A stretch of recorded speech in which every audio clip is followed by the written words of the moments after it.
Estamos pregando a série Viva Bem. Abordamos temas como Viva Bem, planejadamente, empreendedoramente, confiantemente, servidoramente, alegremente, graciosamente, abundantemente, piedosamente. E hoje, viva bem, esperançosamente. A palavra esperança é um conceito que nós encontramos em diversas áreas do conhecimento.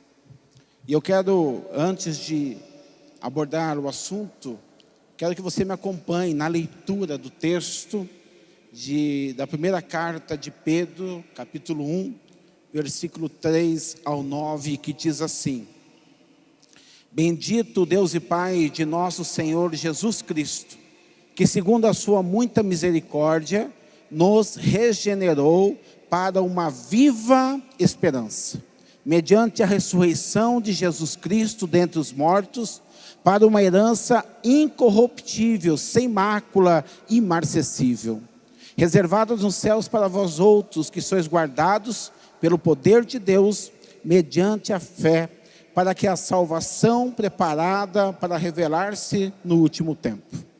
Nisso exultais, embora no presente, por breve tempo, se necessário, sejais contristados por várias provações, para que, uma vez confirmado o valor da vossa fé, muito mais preciosa do que o ouro perecível, mesmo apurado por fogo, redunde em louvor, glória e honra na revelação de Jesus Cristo, a quem, não havendo visto a mais, no qual, vendo agora, mas crendo, exultais com alegria indizível e cheia de glória, obtendo o fim da vossa fé, a salvação da vossa alma. Pai querido, Deus de amor, clamamos pelo Teu agir nesta noite em nossos corações, que a Tua palavra, Senhor, trabalhe conosco, nos desafie, e que nós, mediante a Tua santa palavra, possamos ser edificados, tratados, transformados nesta noite em nome de Jesus. Amém. A palavra esperança na filosofia representa uma expectativa positiva do futuro. Na psicologia é essencial para a resiliência e o bem-estar emocional. Na sociedade motiva movimentos de transformações e de solidariedade. Essa palavra esperança, do latim esperantia, que tem um primeiro sentido de esperar e confiar, mas ela expressa a ideia de expectativa e confiança no que está por vir. No entanto, esta palavra esperança na Bíblia, e em especial nesse texto de Pedro, ao qual ele expressa a viva esperança, tem a sua origem no original do grego, a palavra esperança, elpida, que significa esperança firme, convicção segura, e não um mero desejo incerto. E a palavra zozan, significa algo vivo, ativo, dinâmico, que não morre nem se desgasta. Presta atenção, que não morre nem se desgasta. O apóstolo Pedro, ele escreve a uma igreja perseguida, a cristãos perseguidos, a pessoas que guardam a sua fé sob ameaça de morte, sobre ameaça da sua família morrer, sobre ameaça de expulsões e diversas outras situações. O apóstolo Pedro escreve à igreja perseguida que mesmo diante destas situações, ela se portava com uma fé que não estava baseada em situações passageiras, mas estava baseada na vitória definitiva de Cristo sobre a morte.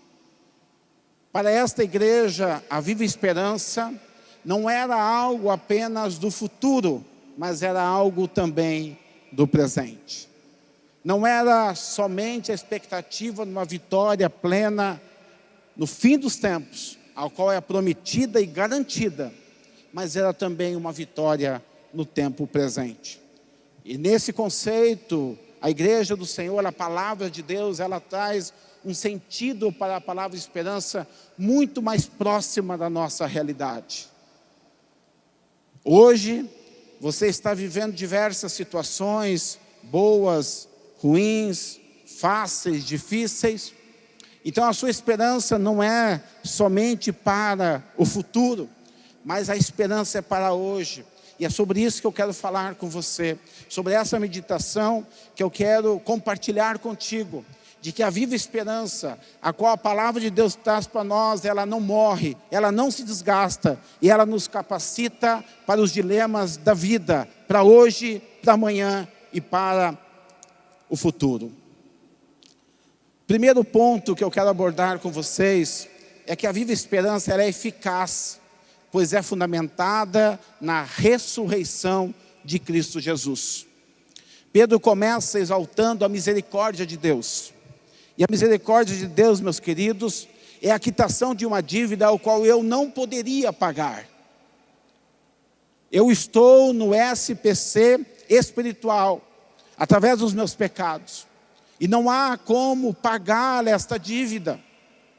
Mas a misericórdia de Deus me alcança e essa dívida então é quitada. Com essa dívida quitada através da graça de Jesus, da obra redentora de Jesus, eu ganho então a garantia da salvação, a garantia de uma vida em Cristo, a garantia da presença do Senhor comigo. Se Cristo venceu a morte, nós também a venceremos. Se Cristo nos promete a herança, nós seremos contemplados de uma forma segura, plena. Muitos tentaram desacreditar a ressurreição de Jesus, fazendo de conta que era uma falácia, dizendo que era só uma forma de ilustrar a fé ou uma crença. Mas presta atenção, eu quero afirmar aqui nessa noite que a ressurreição de Jesus, ele é um fato real e histórico também.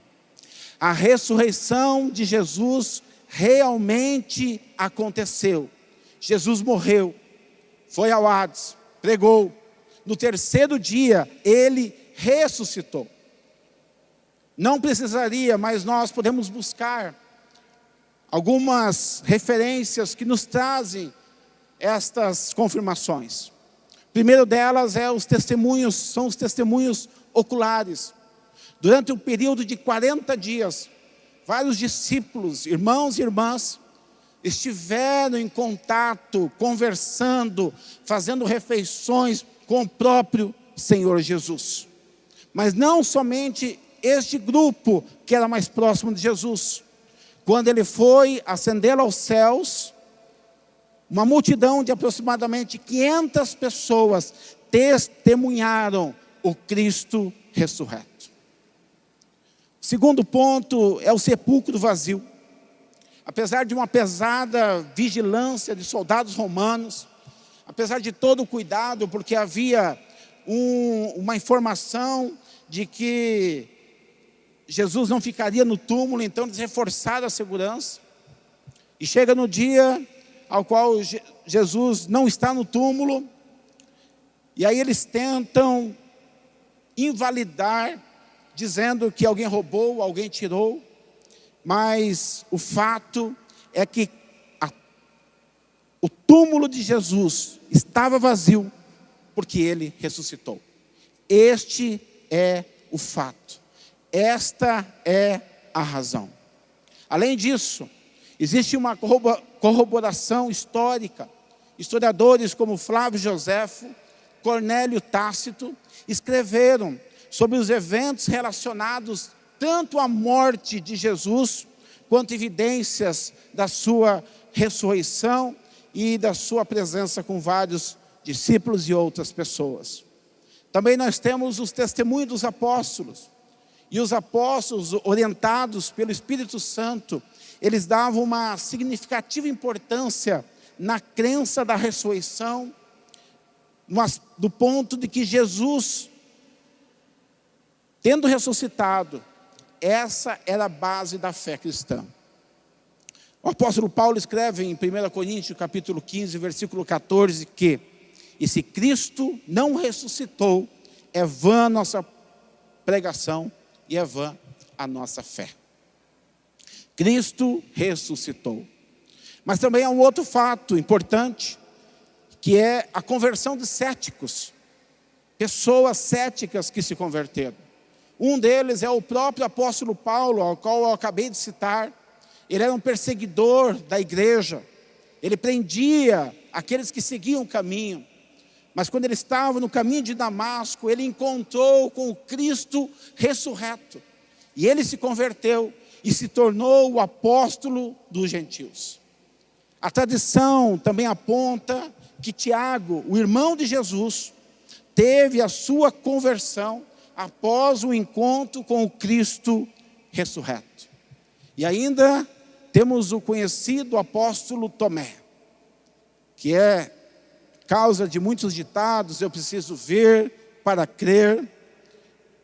Tomé era uma pessoa que era pragmática, e ela tinha que ter as suas convicções através de informações palpáveis. E aí quando Jesus aparece aos discípulos, por alguma razão, Tomé não estava lá.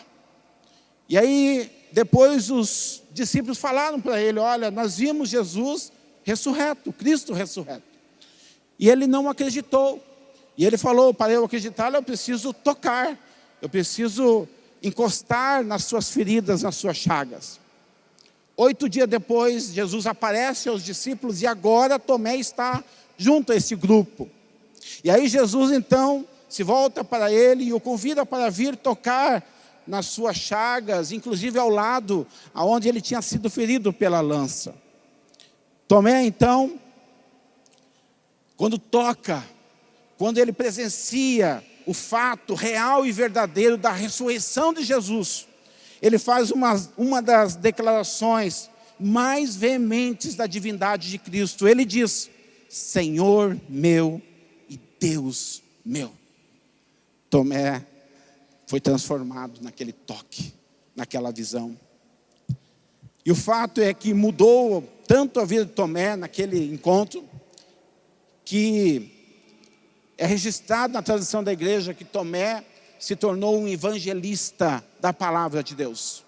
Tomé foi à Síria, Tomé foi à Mesopotâmia, Tomé foi à Índia como missionário, pregando a palavra de Deus, anunciando que o Cristo ressurreto estava vivo. Para aqueles que não iriam ver, mas queriam acreditar.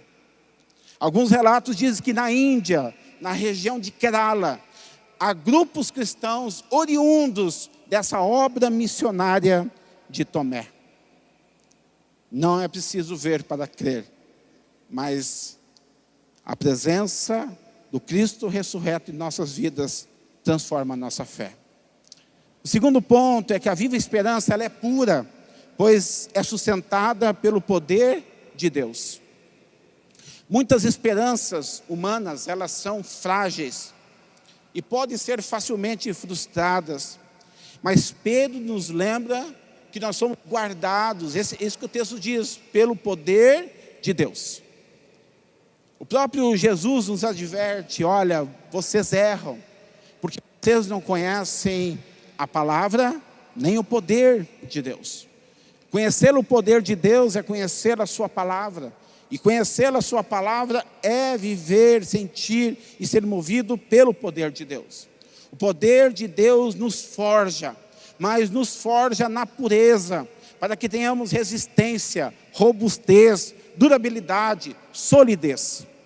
A viva esperança, ela é durável, ela é permanente, não se desvanece. A viva esperança, é um compromisso da permanência ou resistência na nossa fé. O apóstolo Pedro disse que essa viva esperança leva à salvação da vossa alma. O salmista diz: aqueles que confiam no Senhor são como um monte de Sião, que não se abala, mas permanece para sempre.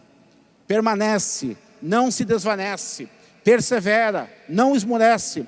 Uma nuvem se dissipa, uma onda se quebra, mas aqueles que confiam no Senhor são firmes, resistentes, porque são sustentados pelo poder de Deus. Uma fé pura. Hoje há muitas contaminações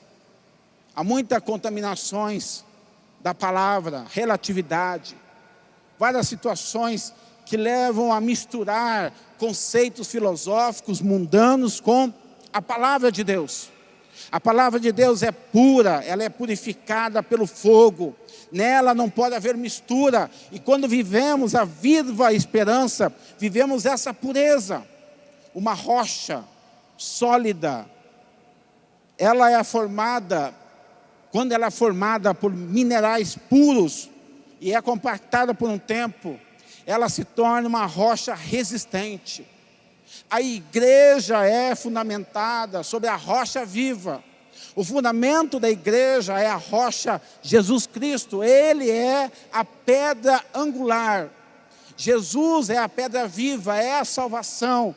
É com Ele que nós temos a possibilidade de viver uma viva esperança com pureza, com verdade.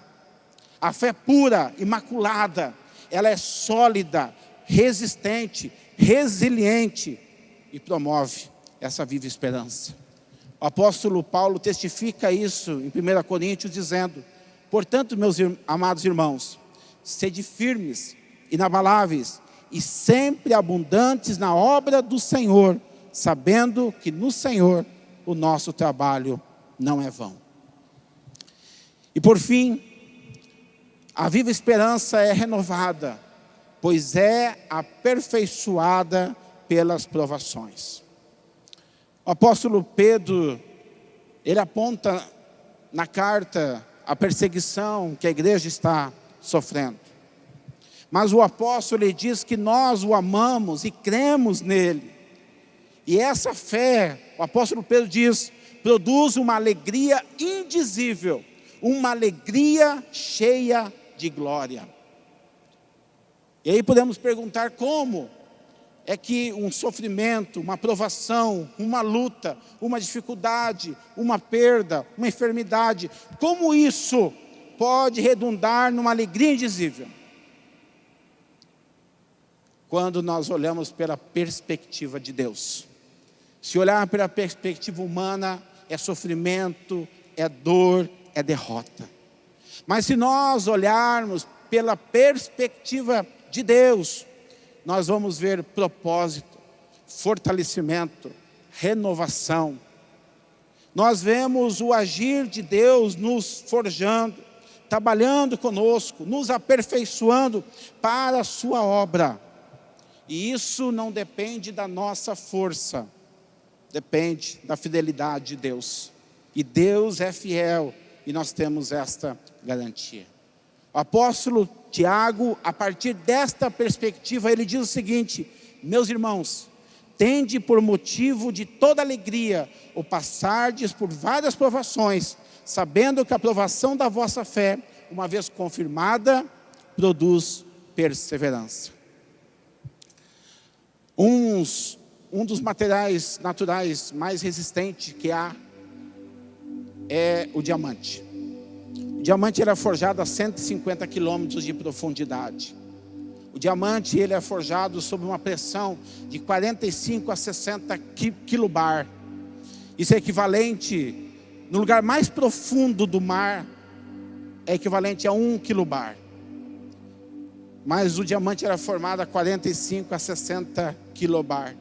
A temperatura a qual um diamante é forjado é de 1.200 a 1.500 graus Celsius. Um carbono, um grafite, se torna um material mais resistente que há hoje. Mas qual é a resistência do diamante? Ele é submetido a uma pressão de 45 a 60, mas quando ele é forjado, ele suporta até 960 quilobar.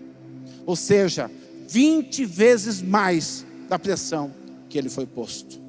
Deus nos mostra, através da natureza, como nós podemos ser fortalecidos, aperfeiçoados no Senhor. O que era apenas um carbono comum, um grafite, se transforma numa das substâncias mais resistentes da natureza. O que era um pecador, um derrotado, um condenado à morte, agora se torna filho de Deus, se torna mais do que vencedor, se torna herdeiro das promessas do Senhor, co-herdeiro de Deus, se torna filho de Deus.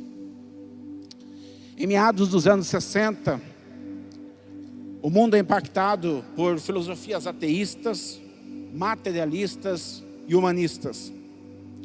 Movimentos revolucionários a partir da Europa foram disseminados, e nessas ideias foram defendidas liberação das práticas sexuais, liberação das drogas, e uma filosofia sendo criada a partir de uma expressão de um filósofo chamado Nietzsche: Deus está morto. Que vocês creem? Vocês não creem num Deus, vocês creem numa ideia. Deus está morto. A Europa se torna um propagador de conceitos e práticas que afrontam os valores éticos judaico-cristãos, todo mundo. Nos Estados Unidos foi impactado por isso também. Nos anos de 1968, um casal chamado William e Gloria Gaynor sofrem com toda essa incerteza, com esse pacto social. Eles são servos do Senhor, tem desafio na saúde, tensões na igreja, preocupações na sociedade. A igreja, parte dela, assimilando esses conceitos, vivendo esses conceitos. O pastor Edson, na última pregação de domingo, falou sobre igrejas que estão vazias, porque abraçaram o liberalismo. Mas esse casal estava esperando seu terceiro filho, e eles pensaram: em que sociedade, em que igreja que eu vou colocar os meus filhos? Mas esse casal vivia a viva esperança em Cristo Jesus, e eles encontraram renovo nessa viva esperança.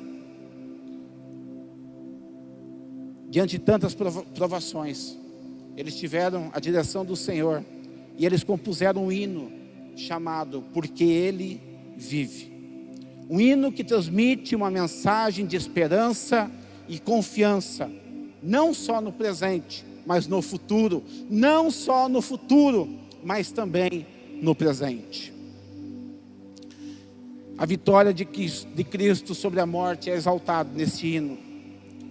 Se nós pudéssemos fazer uma paráfrase de um dos refrões dessa música, nós diríamos o seguinte: devido à vida de Jesus, tenho fé no presente e no futuro. Sua presença viva elimina o medo e sou aperfeiçoado nas provações desta vida. Estou certo de que a minha existência está sob os cuidados do meu Salvador, Jesus Cristo. A viva esperança não apenas aponta para a eternidade, mas também transforma o nosso presente. Podemos viver com alegria, confiança e coragem, porque Cristo vive. Porque Ele vive, posso crer no amanhã.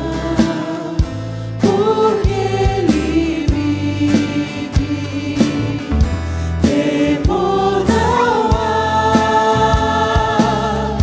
Mas eu bem sei que a minha vida está nas mãos do meu Jesus, que vivo está. Jesus está vivo. Pode ficar em pé. Viva bem, meus amados, esperançosamente, com a viva esperança de forma eficaz na ressurreição de Cristo, de forma pura, sustentada pelo poder de Deus e de forma renovada, aperfeiçoados pelas provações dessa vida. Eu te convido a fazer dessa música a sua oração. Nesse tempo em que ela está sendo ministrada, coloque a sua vida diante do Senhor, pedindo: Senhor, eu quero viver essa viva esperança.